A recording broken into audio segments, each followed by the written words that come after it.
Jusqu'à présent, on avait considéré que pendant la Seconde Guerre mondiale, l'architecture était en quelque sorte au repos, qu'il ne se construisait rien, que c'était une période blanche où on ne faisait que des fortifications comme le mur de l'Atlantique en France. En fait, l'architecture a été engagée dans toutes ses dimensions.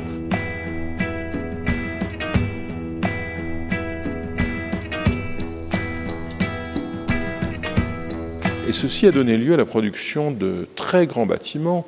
Je pense au Pentagone, à Washington, à la création de grands territoires industriels et concentrationnaires comme à Auschwitz, où beaucoup d'architectes ont été actifs, dans le même temps que l'architecture moderne a pu aborder des programmes dans lesquels elle n'était pas présente avant la guerre. L'habitation, par exemple, aux États-Unis, ou la production d'usines.